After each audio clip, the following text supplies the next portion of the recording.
Cell के diagram के through उसका स्ट्रक्चर समझेंगे। सेल स्ट्रक्चर कैसा होता है, लेट्स सी।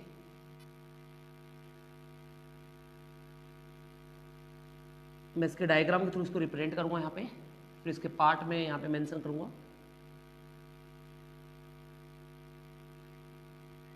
और उसकी शेप्स वगैरह आती है वो लास्ट में मेंशन करूंगा मैं इसके, बिल्कुल।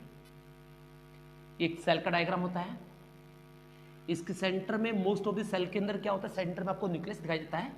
तो इसके सेंटर में जनरली न्यूक्लियस आपको मिलता है। बिकॉज मैं एनिमल सेल लेबल कर रहा हूं यहाँ पे, तो एनिमल सेल के जनरली जो होता है सेंटर में होता है न्यूक्लियस।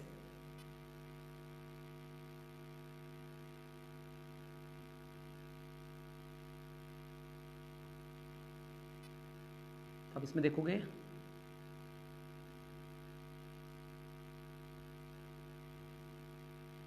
तो ये न्यूक्लियस है, ये आउटर जो होती है न्यूक्लियर मेम्ब्रेन होती है। ये इसके अंदर होता है this the chromatin, and this part is actually known as nucleolus. Nucleolus कहते से। Here you see this is known as endoplasmic reticulums. This are endoplasmic reticulums बोलेंगे, also known as ER site.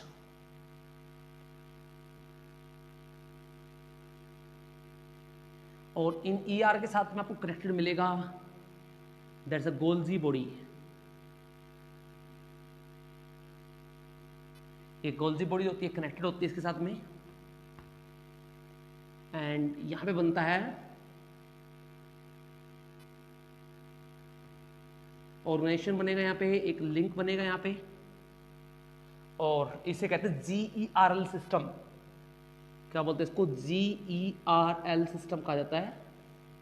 GERL system का मतलब होता है Golgi body, endoplasmic reticulum and lysosome system. This is lysosome, this is Golgi body, this is known as endoplasmic reticulum system. And here is some mitochondria, you see this is the mitochondria. Sausage shape structure मिलेंगे। Sausage shape का मतलब होता है slightly आपको इस तरह से मिलेगा, ये इस लाइक दिस, इसे कहते हैं सुसेज शेप स्ट्रक्चर्स।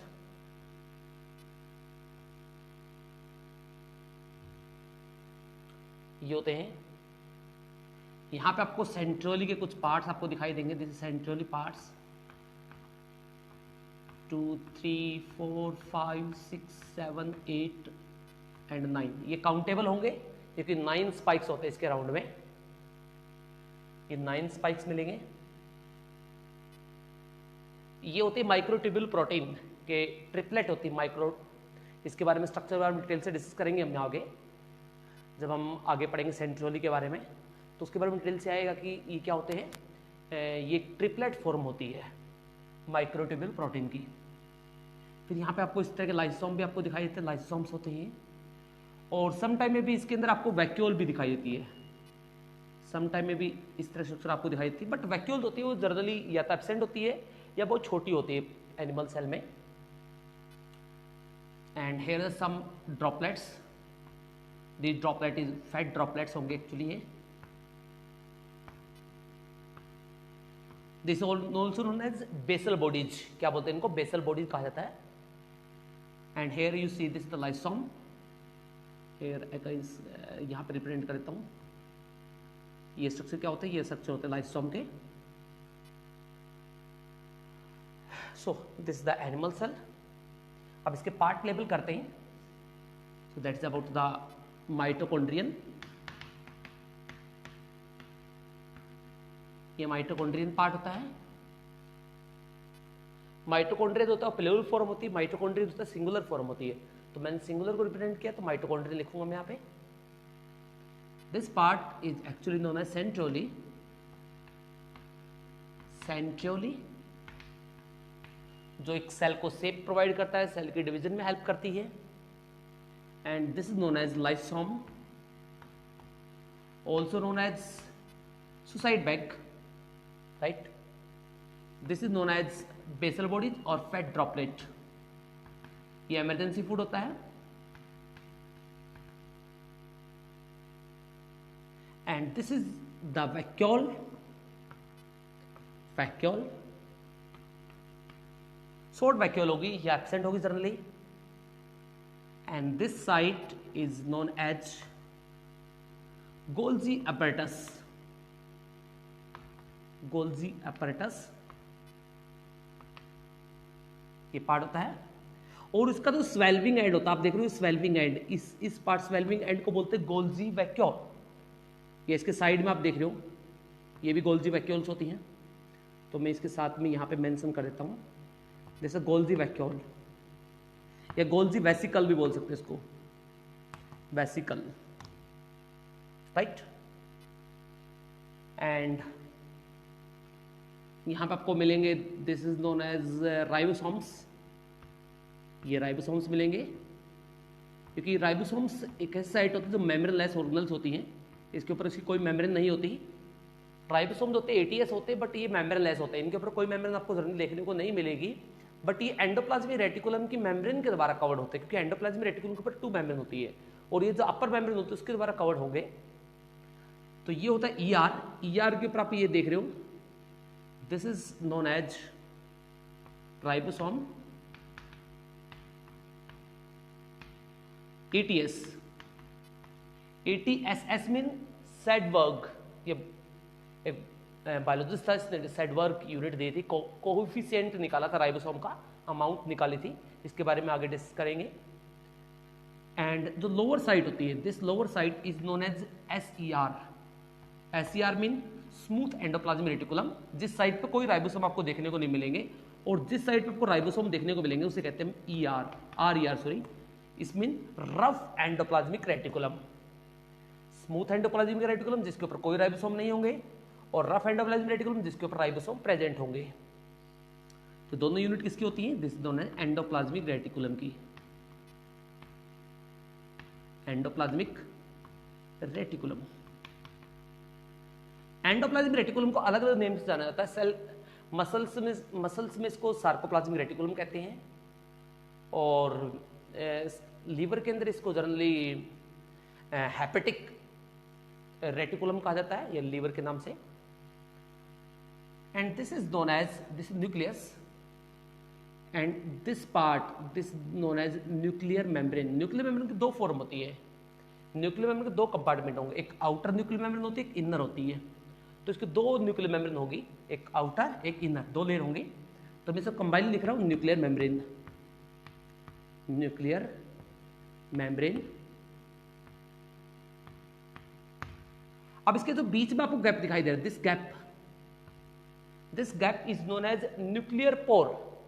ये क्या बोलते हैं इसको, न्यूक्लियर मेम्ब्रेन पोर बोलते हैं, न्यूक्लियर पोर बोलते हैं, दिस इज न्यूक्लियर पोर। ये nuclear membrane pore, this is known as nucleolus, nucleolus. ये एक प्रोटीन का स्ट्रक्चर होता है जो एंजाइम की सिक्रेशन करने से काम होता है। And this is chromatin, chromatin gene regulation पूरी सेल के मेटाबॉलिज्म को चलाएगा, प्लस जेनेटिक इंफॉर्मेशन को आगे ट्रांसफर करने का काम होता है। And this is the chromatin. और ये बीच में जो ये फ्लूइड यहां पे रहता है, this is known as nucleoplasm, nucleoplasm. इन सभी को मिला के कहते हैं न्यूक्लियस। क्या बोलते हैं इन सभी को, न्यूक्लियस, राइट। कंबाइनली क्या कहा जाता है, न्यूक्लियस कहा जाता है इसको। एंड ये जो आपको साइड दिखाई दे रही है, तो this is known as fat droplets.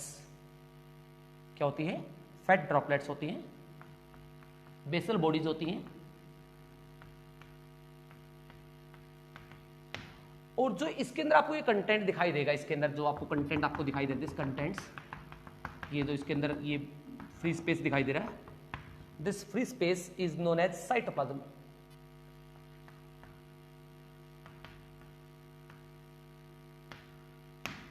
Right. अब जितने भी सेल ऑर्गेनेल्स होती हैं, वो सारी सेल ऑर्गेनेल्स को हम जो लिविंग बनाती सेल को, उस लिविंग पार्ट को हम कहते हैं प्रोटोप्लाज्म। तो सेल के तो लिविंग पार्ट होता है उसे कहते हैं प्रोटोप्लाज्म। तो साइटोप्लाज्म के अंदर प्रोटोप्लाज्म क्या होगा, जो living component of the cell इन दोनों प्रोटोप्लाज्म। प्रोटोप्लाज्म में सभी सेल ऑर्गेनेल आएंगी, और साइटोप्लाज्म में लिविंग और नॉन लिविंग दोनों, यानी कुछ मॉलिक्यूल्स रहते हैं इसके अंदर साइटोप्लाज्म में, कुछ सेल ऑर्गेनेल रहती हैं, या लिविंग और नॉन लिविंग दोनों के कॉम्बिनेशन कहते हैं साइटोप्लाज्म, राइट। सो ये थी एक एनिमल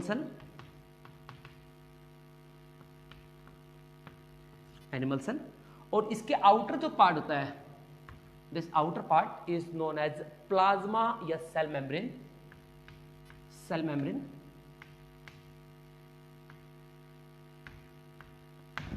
राइट। ये आपको जो गोल्जी बॉडी दिखाई देती है, गोल्जी बॉडी का एक कंप्लीट एक नेटवर्क होता है। इस नेटवर्क में क्या होता है, इस नेटवर्क में गोल्जी अपरेटस हम लिखते हैं। गोल्जी अपरेटस में कई चीज आती है, इसकी ट्यूब्यूल्स आती हैं, ये लॉन्ग ट्यूब्यूल्स आती हैं, और साथ में इसकी ट्यूब्यूल्स की फॉर्म होती है।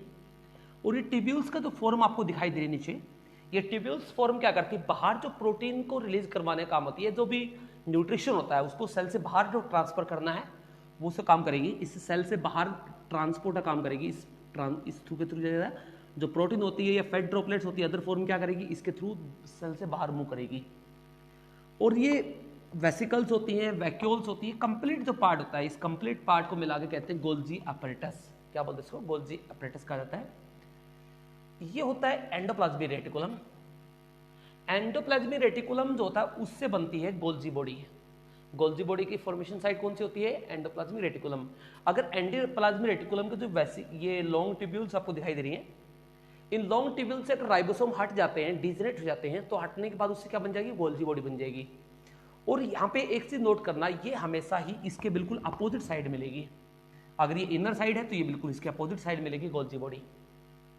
ये दोनों आपस में कनेक्टेड होते हैं, क्योंकि ईआर जो होता है वो दो काम करता है। स्मूथ ईआर जो होगा यानी एसईआर, वो फैट को सिंथेसिस करवाएगा, वो फैट को सिंथेसिस करने का काम करता है, और बहुत सारे एंजाइम्स को सीक्रेट करवाता है, और डिटॉक्सिफिकेशन भी करता है।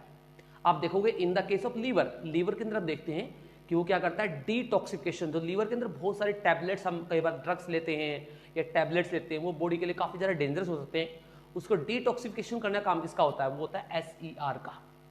ये क्वेश्चन आ चुका है नेट के अंदर, मैं जो आपको बता रहा हूं अभी। RER and rough endoplasmic reticulum जो होता है, और रफ एंडोप्लाज्मिक रेटिकुलम का इसके ऊपर राइबोसोम्स मिलते हैं आपको। राइबोसोम का काम क्या होता है, राइबोसोम जो होते हैं प्रोटीन को सिंथेसिस करवाते हैं। क्या काम करता है, प्रोटीन को सिंथेसिस करवाने का फंक्शन होता है। और रफ एंडोप्लाज्मिक प्रोटीन बनेगी, अब उस प्रोटीन को ट्रांसपोर्ट करेगा गोल्जी बॉडी के पास। अब गोल्जी बॉडी क्या करेगी, गोल्जी बॉडी जब ये गोल्जी बॉडी के पास जाएगा, प्रोटीन और फैट जो दोनों बनी हुई है, अब वो क्या करेगी, प्रोटीन के फैट के ऊपर प्रोटीन की कोटिंग चढ़ा दी जाती है, क्योंकि फैट जो होती है वाटर हाइड्रोफोबिक होती है। हाइड्रोफोबिक का मतलब पानी से फियर लगता है, इसीलिए ब्लड के अंदर ट्रांसपोर्ट नहीं हो सकती वो। तो ब्लड में ट्रांसपोर्ट करने के लिए, क्योंकि हाइड्रोफोबिक नेचर होती है, क्योंकि फैट के अंदर दो फॉर्म होती है, एक होता है फैटी एसिड, एक होता है ग्लिसरॉल। ग्लिसरॉल आपने आई थिंक लास्ट क्लास में आपने पढ़ा भी होगा कि मिसल्स जो होते हैं, डिटर्जेंट के मिसल्स होते हैं, किस तरह से फंक्शन करते हैं। उसकी दो फॉर्म होती है, एक होता है हेड, एक होता है टेल। केमिस्ट्री में आता है बेसिकली। और हेड और टेल में आपने पढ़ा, हेड जो पार्ट होता है उसके अंदर क्या होता है, उसके अंदर आपको ग्लिसरॉल दिखाई देता है, और टेल में आपको फैटी एसिड दिखाई देता है। और फैटी एसिड जो होता है वो क्या होता है, हाइड्रोफोबिक in नेचर होता है।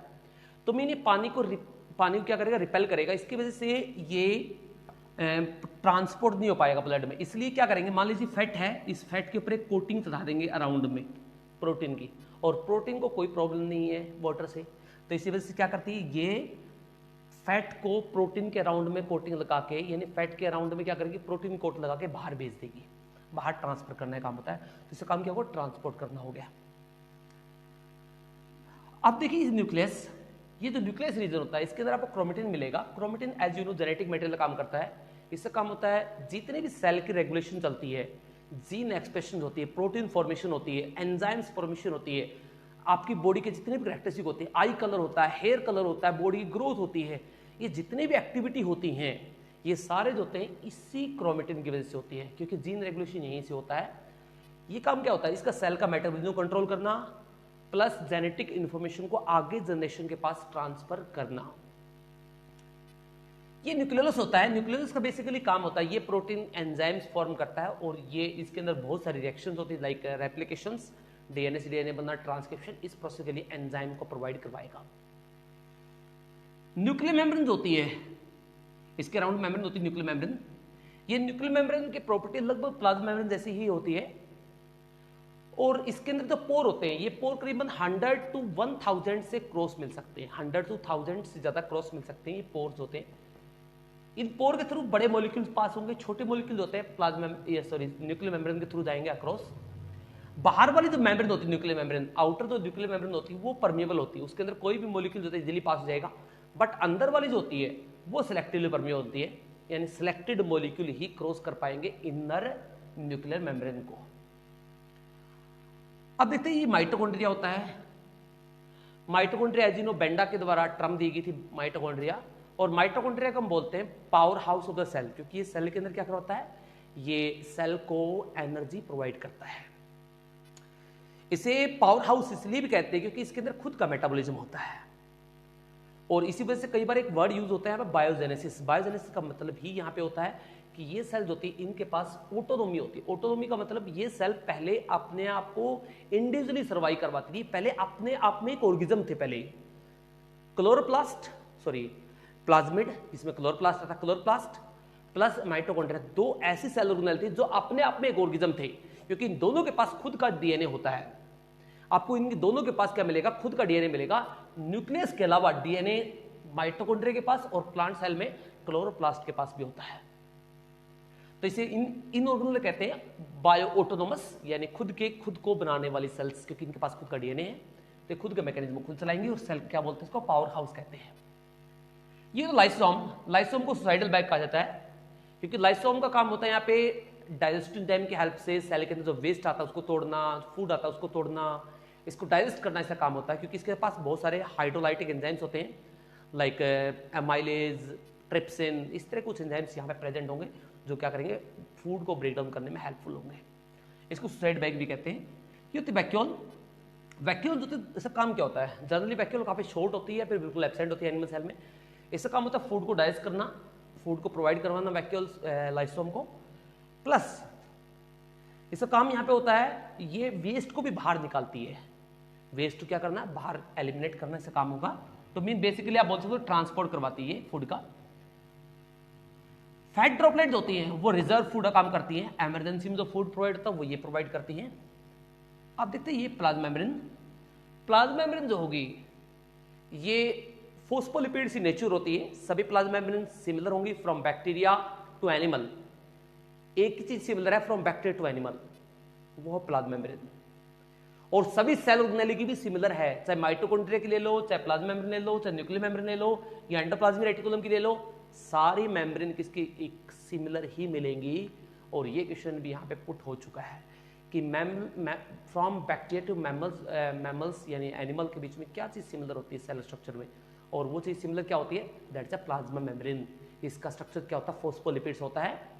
उसके अंदर क्या होते हैं, फोस्फोलिपिड्स प्रेजेंट होंगे, प्लस उसमें प्रोटीन मिलेंगी। दो तरह की प्रोटीन वहां पे होंगी, जिसके बारे में मैं आगे डिस्कस करूंगा आगे डिटेल से, राइट। और ये होता है साइटोप्लाज्म। साइटोप्लाज्म में मॉलिक्यूल्स होते हैं लाइक ग्लूकोज, प्रोटीन, फैट, इस तरह के मॉलिक्यूल इसमें प्रेजेंट होते हैं, बायोमॉलिक्यूल्स। और इसमें सेल ऑर्गेनेल्स भी होती हैं, ये होती है प्रोटोप्लाज्म। सेल ये लिविंग कंपोनेंट होता है, इसे प्रोटोप्लाज्म कहते हैं। तो साइटोप्लाज्म होता है प्रोटोप्लाज्म लिविंग कंपोनेंट और नॉन लिविंग कंपोनेंट दोनों का एक मिक्सचर होता है, उसे क्या बोलते हैं, साइटोप्लाज्म हम बोलते हैं। So that is about the cell.